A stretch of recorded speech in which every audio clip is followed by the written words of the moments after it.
I've heard it said that macronutrients are going to be the way that you look, micronutrients are going to be the way that you feel, and both play a massive role in achieving our overall goal. Yep. So really simply put, macros are going to be our basic carbs, fats, proteins, our big blocks that provide us energy. And when we're in a deficit, if we want to like the way we look, it's important that we're doing a good job of preserving lean mass and muscle. This is the thing that is going to keep us metabolically healthy. It's going to be our driver for burning fat off of our body, and it's going to keep us alive and functioning. So we want to preserve it. It's super helpful, super beneficial. Can't preach that enough. So when we're focusing on macros, it's important that protein, which is the macronutrient responsible for retaining, rebuilding muscle mass, that proteins are high. Yeah. Protein is the building blocks of your structure, of your lean tissue, your muscles, your bones, your ligaments, your tendons. Exactly. So maintaining the structural integrity and the mass of your muscle on your body, doing that requires adequate protein, right? Yeah. I mean, an example of that, we see it regularly now. There's these, medications and tools, semaglutide, Ozempic, that you see people that lose a lot of weight rapidly. They're in a significant calorie deficit where they're not preserving the muscle. And there's a difference in how someone looks when it's done in that fashion versus when it's done strategically. Yes. And we've done a good job. Like I said, macronutrients are, you're going to like the way you look when you prioritize how they're structured. So proteins, we talked about it. It's going to help you keep muscle on your body, continue to fuel the processes of rebuilding, recovering, all that stuff. Carbs are going to be beneficial for your energy stores, your performance, how you feel.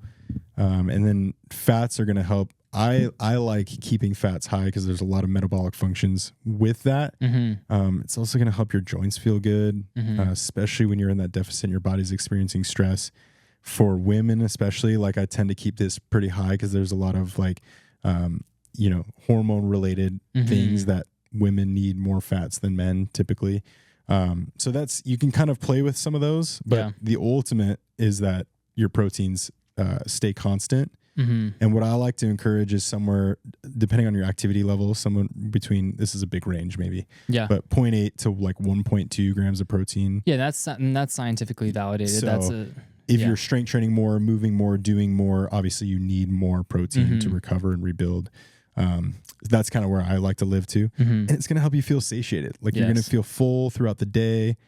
And you're going to be able to stay consistent with what you're trying to accomplish. And then I feel like I'll toss it to you as far as the micronutrients, kind of giving a little more explanation of some of that, vitamins, minerals, all that good stuff. I wanted to touch on one thing with the macronutrients. You didn't really give any specific prescription, which, makes sense because you can't generalize too much.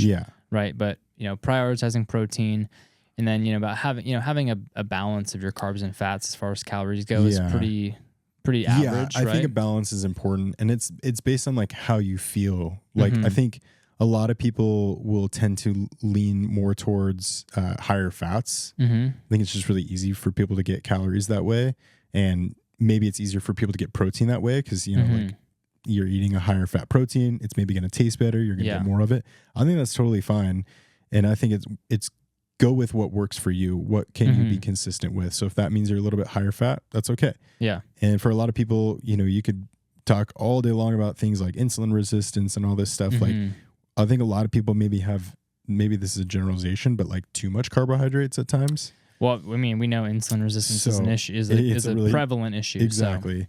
So I think a balance between the two. Have enough carbs, it's going to fuel you, it's going to keep you energized. If you feel like you're lethargic or you're overly hungry throughout the day, maybe you can increase some of those carbs, and that can be your give and take. But I think I'm not going to give it I think the protein we give it a prescription for. I think the carbs and fats is individual specific because it's based on body cueing and all those kind of things. But and that's kind of what I wanted to touch on was, based on your ancestry, your metabolism is going to function differently. And so many of us are mutts now, I'm 50% German, but I've also got, other stuff in there. So, so many of us are we're all mixed breeds nowadays, right? Now, but if you're, typically if your ancestry developed closer to the poles, to the North or South Pole, where it's colder and the ground freezes in the winter, your ancestors had less access to fresh plant foods all year round. Interesting. Right? So a lower carbohydrate intake on average. Yep. Whereas if your ancestors evolved closer to the equator, where it's warm year round, constant access to fresh vegetables, fresh fruit, sweet potatoes, things like that. Yeah. So a higher intake of carbohydrates. So, we're as different on the inside as we are on the outside. Yeah. We have, the length of your intestine could be, like 30 feet up to like 80 feet.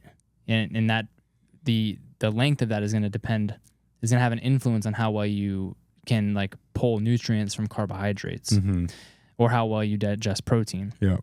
So just being aware of that, like you said, everyone's different, right? Yep. So you may go test your ancestry and find out, okay, I'm a mutt.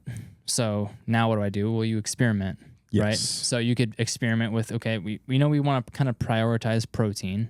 You could be at the lower end of like 0.7 or 0.8 grams per pound, or you could be at the higher end of like one gram per pound. But then you want to experiment with your ratio of kind of fats to carbohydrates and see when you genuinely feel the best. Yeah. And feel the most kind of relaxed and settled in your body, when you're sleeping the best, and you notice it's easier to get into a deep sleep and you're not waking up through the night, or you're not waking up hungry. Yep. So, experimenting with kind of the balance of the carbohydrates and proteins for your metabolism is going to have a big impact on how you feel and how you function over time. Absolutely. Because you can throw like we were just talking about metabolic damage. If I am someone who does better as like a protein or a polar type, so my ancestry developed closer to the poles, meaning I want to have a higher ratio of proteins and fats to carbohydrates, my body does best with that. If I have that ancestry, but I overconsume carbohydrates, then it's going to like ramp up my nervous system. It's going to throw me into a sympathetic state. I'm going to have a hard time sleeping at night. I might develop insulin resistance over time. Whereas if you are an equatorial type, or your ancestry is closer to the equator, and your body does better with a little bit more carbohydrates, but you try to go on like a ketogenic diet or a low carb diet, then that could cause all sorts of other problems. Like you may not be able to digest the amount of protein, because if you don't have the enzymes to digest what you're eating, so say you're eating 200 grams of protein a day from red meat, you may not be able to digest that. Yeah, your body's going to fight you a little bit. Yeah, exactly. Then you start getting inflammation, you start getting constipation, you start having gut motility issues, you start getting like leaky gut because there's, things aren't flowing there. You start getting constipated. So there's ways that you can damage your metabolism by not eating correctly for you.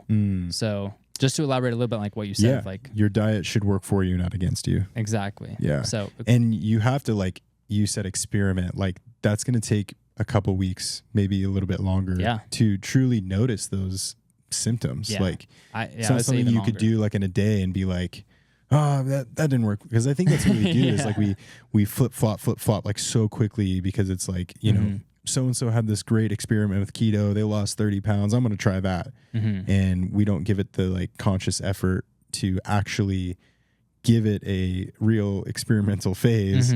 Did that work with me? Let me check in. If it didn't, let me adjust. If it did, let me keep going, that kind of stuff. Or just because it works for a month doesn't mean it's going to work forever. Yeah. Right? Yeah. So that's just, things to be mindful of. It's important to experiment and pay attention. Yes. That's really what all of this is about. Yeah. Is like, pay attention, eat, be mindful of what you're eating, and then pay attention to what it's doing to you. Definitely. Over time, and then adjust as needed. Right? Like that's the simplest formula right there. Yeah. Pay attention. Yes. And it takes time to develop the relationship with your body and start to understand, okay, what do the symptoms mean? Because we might get like a little bit of gastrointestinal discomfort, or we might feel a little bit of brain fog, or we might feel our energy dip, or we might have like itchy skin, or we might have dandruff. Like these are little signals from the body, and it takes time to kind of start to decipher them. Yes. And figure out, okay, what really does work for me? What is my body like? Yeah.